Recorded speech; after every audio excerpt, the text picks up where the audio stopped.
Halo, jumpa lagi dengan Toko Obat Cina. Di video kali ini kita akan membahas tentang demam berdarah. Definisi demam berdarah, jadi ini adalah penyakit menular akibat virus dengue yang dibawa oleh nyamuk Aedes aegypti. Dulu, penyakit ini disebut juga dengan penyakit breakbone. Ya. Karena menyebabkan nyeri sendi dan otot yang membuat tulang itu terasa seperti sedang retak. Demam berdarah tahap awal itu menyebabkan demam tinggi, ruam atau bintik merah, serta nyeri otot dan sendi. Sedangkan demam berdarah yang parah atau seringkali disebut dengan dengue hemorrhagic fever atau demam dengue, ya, dapat menyebabkan pendarahan serius, penurunan tekanan darah secara tiba-tiba atau shock, dan bisa berakhir pada kematian. Gejala demam dengue diawali dengan demam tinggi, ya, biasanya sampai di atas 40 derajat Celcius selama 4-7 hari setelah digigit nyamuk Aedes aegypti tadi, ya, dan disertai dengan beberapa gejala berikut. Yang pertama, sakit kepala parah, ya. Kemudian nyeri pada bagian belakang mata, nyeri otot dan sendi parah, kemudian mual dan muntah. Ruam bisa muncul, bisa tidak, ya. Kalau muncul di seluruh tubuh bisa 3-4 hari setelah demam. Kemudian berkurang setelah 1 hingga 2 hari. Namun dapat muncul lagi beberapa hari kemudian. Ya, ini gejala demam dengue. Nah, gejala demam berdarah dengue. Jadi gejala dari DBD itu meliputi semua gejala yang tadi sudah disebut di halaman sebelumnya, ditambah dengan muntah terus-menerus, sakit perut yang parah, sulit bernapas, ya, setelah demam awal mereda, bahkan bisa mengalami kerusakan pada pembuluh darah dan getah bening. Pendarahan dari hidung, gusi, atau di bawah kulit, jadi nampak memar, keunguan, ya. Kemudian setelah 1-2 hari ke depan, kapiler darah di seluruh tubuh mulai bocor. Darah mulai mengalir dan membanjiri rongga perut atau peritoneum dan rongga paru-paru. Nah, ini kondisi berbahaya sekali, ya, karena bisa berisiko menimbulkan kerusakan pada kelenjar getah bening, pembesaran lever atau hati, dan bisa menyebabkan kematian. Nah, gejala dengue shock syndrome.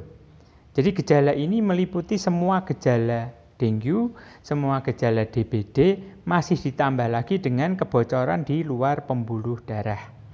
Terjadi pendarahan yang parah, terjadi shock, ya, tekanan darah sangat rendah, ya, menurun drastis, dan ini seringkali berakibat fatal terutama pada anak-anak dan dewasa muda. Ya. Nah, ada beberapa fase demam berdarah. Yang pertama adalah fase demam. Ya, jadi setelah virus mulai menginfeksi, mulai terjadi demam tinggi di atas 40 derajat Celcius, demamnya berlangsung 2-7 hari. Gejala lain yang muncul, nyeri sendi, nyeri otot, sakit kepala. Jika demam lebih dari seminggu, kemungkinan bukan disebabkan oleh demam berdarah. Ya, bisa jadi karena penyakit lain, salah satunya tipes, ya, karena gejalanya mirip-mirip dengan DB. Nah, fase kedua adalah fase kritis. Nah, ini fase yang mengecoh. Kenapa? Karena di fase ini demam mulai turun drastis, ya, badan mulai tidak panas lagi, sehingga dianggap, oh, ini sudah sembuh. Ya, bahkan ada beberapa yang sudah mulai beraktivitas normal seperti biasa. Nah, padahal di tahap ini bisa jadi trombositnya drop, ya, sampai di bawah 150.000, ya, dan menyebabkan pendarahan yang tidak disadari. Harus cepat mendapatkan perawatan, bahkan harus transfusi darah, karena kalau tidak bisa berakibat fatal sekali. Fase ketiga adalah fase penyembuhan. Jadi setelah fase kritis lewat, umumnya pasien akan mulai demam kembali, ya, tapi tidak perlu khawatir, ya, karena trombosit dan cairan tubuh sudah mulai naik. Jadi untuk pasien yang sempat diopnam karena demam berdarah, sebetulnya tandanya sederhana ya, kapan kita bisa mulai pulih. Pada saat demamnya sudah tidak terjadi lagi, angka trombosit dari hari ke hari mulai menanjak. Ya, kalau sudah mulai naik, udah itu tinggal fase pemulihan sebetulnya. Jadi kita bisa dinyatakan sembuh jika hasil tes leukosit dan trombositnya sudah normal. Nafsu makan mulai meningkat, nyeri otot juga mulai membaik, rutinitas buang air kecil kembali normal seperti sedia kala. Nah, penyebab demam berdarah. Jadi penyebabnya adalah virus dengue yang disebarkan lewat gigitan nyamuk Aedes aegypti atau Aedes albopictus. Nah, ada 4 jenis virus dengue, ya. DN1, DEN2, DEN3, dan DEN4. Virus masuk ke dalam darah, kemudian akan menginfeksi sel-sel kulit terdekat, atau nama lainnya keratinosit. Ya, virus juga menginfeksi dan berkembang biak di dalam sel Langerhans. Ya, sel Langerhans itu sel kekebalan khusus yang ada di lapisan kulit.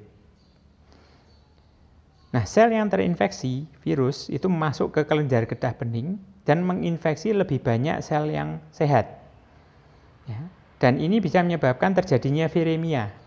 Viremia itu apa? Satu kondisi pada saat virus masuk ke aliran darah dan mampu menyebar dengan luar biasa cepat. Nah, sistem imun kita akan menghasilkan antibodi khusus yang berfungsi untuk menetralkan partikel virus dengue. Ya, sistem kekebalan cadangan diaktifkan untuk membantu antibodi dan sel darah putih untuk melawan virus. Ya, ini sistem pertahanan tubuh kita. Nah, komplikasi demam berdarah bisa menyebabkan kerusakan pembuluh darah dan kelenjar getah bening. Ini yang paling sering. Bisa menyebabkan pendarahan organ dalam. Ya, jadi yang terjadi bisa mimisan, kemudian gusi berdarah, ya, badan mudah memar tanpa sebab, bahkan bisa menyebabkan BAB yang berdarah. Nah, dapat menyebabkan terjadinya dengue shock syndrome. Nah, dengue shock syndrome itu sekali lagi penurunan tekanan darah secara drastis dan ini menyebabkan gagal jantung dan ginjal dan berujung pada kematian. Nah, bisa juga komplikasinya menyebabkan kebocoran plasma. Ya, ini bisa dicek dari hasil tes hematokritnya. Pencegahan demam berdarah. Nah, gunakan pendingin ruangan ya, jadi ditutup rapat. Kemudian hindari daerah dengan kasus DB tinggi. Ya, jadi kalau Anda tahu ini daerah lagi kasusnya DB tinggi di situ, ya jangan ke situ. Ya. Kemudian gunakan pakaian tertutup, lotion anti nyamuk supaya tidak digigit nyamuk Aedes tadi. Terus mendaur ulang sampah yang tidak terpakai supaya tidak terjadi genangan air ya. Kemudian menguras tempat penampungan air secara teratur. Ya, menutup tempat penyimpanan air dan lakukan fogging. Solusinya untuk demam berdarah, yang jelas kita meningkatkan sistem imun dan menjaga supaya trombosit tidak turun. Ya, jadi untuk meningkatkan sistem imun kita bisa menggunakan kalsium powder ya, dan Muncort. Ya, jadi ini 2 nutrisi yang nanti bekerja sama untuk menaikkan imun. Jika trombosit Anda sudah turun di bawah 150.000, ya, konsumsi spirulina dengan dosis yang cukup besar. Ya, kami menganjurkan untuk orang dewasa 3 kali sehari 6 kapsul sekali minum. Itu pemulihan trombosit cepat sekali ya, bisa naik dalam waktu hanya 2 hari.